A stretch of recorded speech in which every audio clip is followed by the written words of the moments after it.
Welcome back to Autolooks Online. This week we're looking at, well, another hybrid, but ugly looking thing from Nissan called the Nissan Leaf. Yes, this vehicle is coming to the market. And no, Nissan's not kidding. They actually are bringing this thing to the market. It's going to be for sale this spring at most Nissan dealerships across North America. And, well, all I can say about this thing is when you want to create a hybrid, maybe you should research the style. Might be one of those things you want. Chevy Volt, not too great. There's a lot of other hybrids out there. Like, when you can take the Ford Fusion, get the same gas mileage as a Nissan Leaf, then hey, how come you can't make this thing look good? Now, Nissan is deadly serious about releasing this vehicle with no front grille or anything. This is one butt ugly, weird looking thing, and yeah, Nissan has created vehicles like this in the past for sale in Japan. But now in North America, we're starting to see a whole new image of Nissan. Okay, if you've seen the Nissan Juke, the brand new Nissan Murano, Nissan Rogue, like Nissan's getting into weird looking, funky vehicles. I don't know where they're going with their design theme here, but it's getting a little weird. I think Renault has something to do with a bit of it, but with this thing, let's take a look. Up front, fog lights, yeah, really? They look like all. Well, they look like you got no color in your eye. Weird looking things right at the bottom here. Yeah. Those are your fog lamps. Moving on to your front grille or air duct. I know it's an electric car. You don't need to get a lot of heat in there because you're not going to generate a lot of heat, but still, you're going to still need to excel something. Or not excel. Get some cold air into the vehicle. Up front, you're looking at the Nissan front grille here. Yes, this is their grille.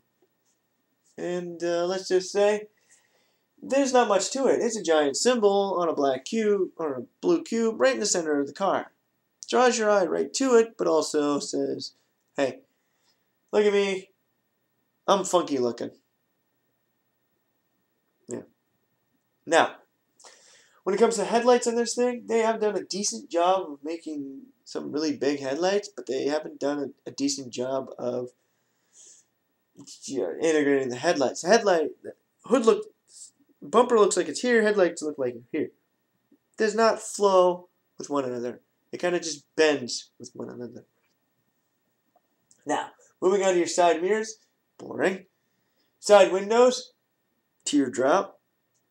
Windshield, decent, but not the greatest. Rims, oh, don't even get me started on the rims. Moving on to the back end of this thing, yeah, this is where it kind of, you can see some potential in doing aftermarket modifications to this thing, kind of giving it some sport appeal. Up front, you got nothing to work with. You can add an air duct, you can add a cool looking hood, you can add a cool looking body kit, all around. This thing is not gonna turn out very good. Yeah. Out back, a little bit of a different story. Not as great, but it's got that really messed up looking notch on it. Yeah. It is not cool whatsoever. This notch, not cool. Taillight's kind of neat.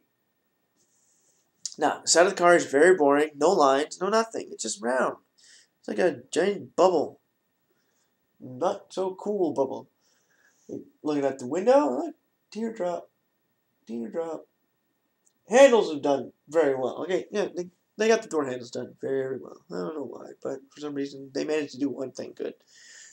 Sport rims, they're not too bad. They're better than most hybrid vehicles. You ever seen a Civic hybrid? Those are the most butt ugly looking rims I've ever seen in a hybrid or any car, really. Next to just plain old simple steel hubcaps. Those are the worst. Now, this weird notchback. Let's take a look at it. Okay, taillights, kind of cool. Kind of go with it. Kind of neat. Rear spoiler, not cool. Kind of just curves all the way around. It's a big fat thing sticking out of the back of your vehicle. Now, the bumper does kind of, okay, it doesn't blend at all. It looks like a chubby cheek person. Like, want to look at the car. Chubby cheeked, right?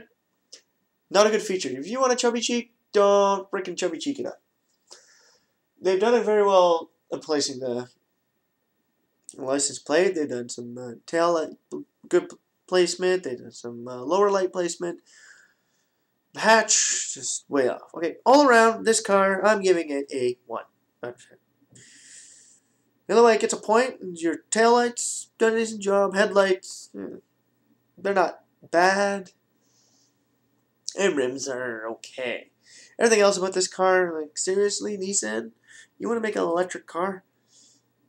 You know, people have fought with me about the Honda Odyssey design, considering the fact that I've said Japanese designs are quite horrible, and most great Japanese designs either come from California, Italy, or somewhere in Europe, like Great Britain, France, or even Germany. Well, okay, not France. Great Britain, Germany.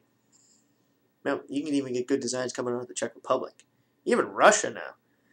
But Japan, seriously, Japanese automobiles, completely different culture, completely different way they look at it. They look at functionality. In North America and Europe, we look at design. We like a functional car as long as the design goes with it. You have to have something that looks cool, that functions with everything that you have. Nissan seems to think that you have to have something that functions perfectly fine and does everything great, but doesn't have to look good. I'm sorry to say, Nissan, but you ain't getting any good points from me. Auto looks are pretty much a lot of people in the industry. Just like the Chevy Volt, you're going to be slammed for a horrible design. Okay? Sorry. For this week, auto looks, yeah. But don't even get me started on this week.